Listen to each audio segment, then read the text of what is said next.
town of Dry Creek had seen teachers come and go, most lasting only until the dust storms, the cattle drives, or the long winters broke their spirits. But on a crisp September morning, a shy young woman named Miss Eliza Walker stepped off the stagecoach with little more than a worn satchel, a few books, and a heart full of quiet determination.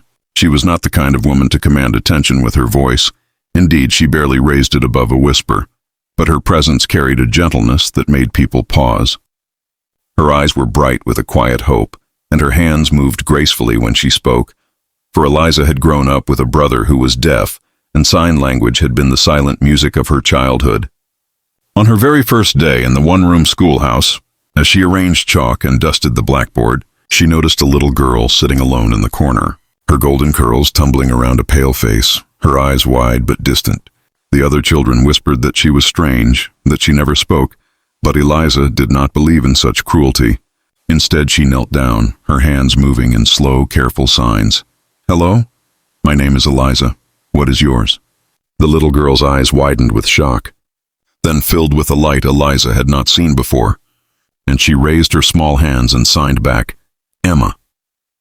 It was in that moment that the bond was forged, silent but stronger than steel. What Eliza did not realize was that outside the window, leaning on the fence post with his broad shoulders and weathered hat, stood Emma's father, James Dalton, the wealthiest rancher for miles, a man hardened by loss and softened only by the love he bore for his daughter. And as he watched the shy teacher reach his little girl in a way no one else had, something stirred in his chest he thought had long been buried. James Dalton was a man who carried his sorrow like a shadow, for his wife had died when Emma was just a babe, leaving him with land to run, cattle to raise, and a daughter who could not hear a word he said. He had done his best, hiring tutors, doctors, even preachers who claimed they could cure her silence, but none had given Emma the gift of true connection. The girl had grown quiet, withdrawn, clinging to the skirts of housekeepers and avoiding the loud voices of men who never understood her. James loved her fiercely, but each night he sat on the porch staring at the stars, wondering if he was failing her, if she would grow up believing she was broken.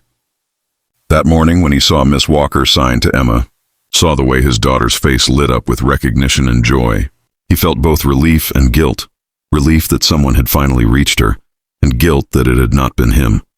James was not a man to easily trust outsiders, especially in matters of the heart.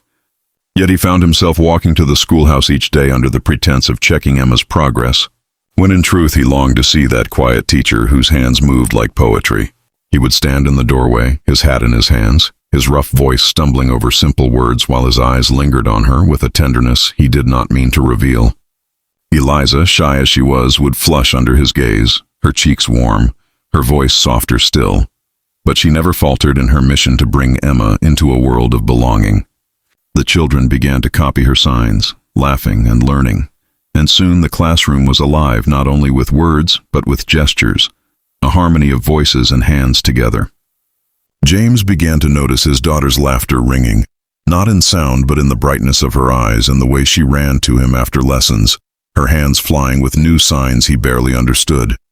He realized he was falling, not just in admiration for the teacher's patience with Emma, but in awe of the woman herself, whose strength was wrapped not in fire but in kindness.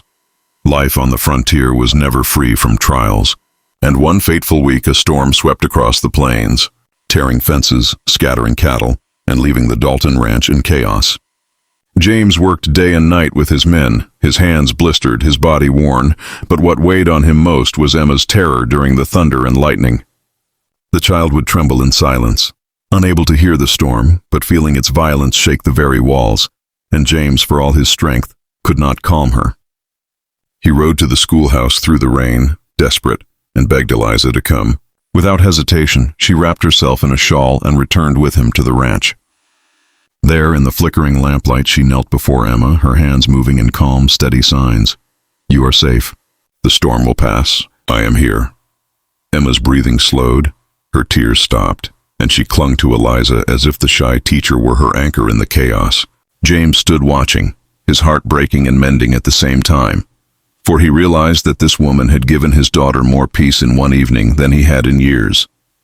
As the storm raged outside, James and Eliza sat together by the fire once Emma slept.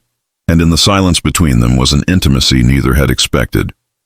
James spoke haltingly of his fears, of raising a daughter alone, of the emptiness that haunted his nights, and Eliza, though shy, shared her own story of a brother who had taught her the beauty of silence, of how she had always felt small in a world that demanded loudness, until she discovered that gentleness was its own kind of strength.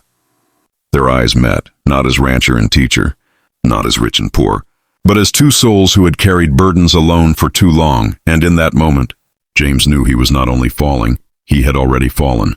By spring, Dry Creek was whispering with gossip, for it seemed the Dalton Ranch had changed.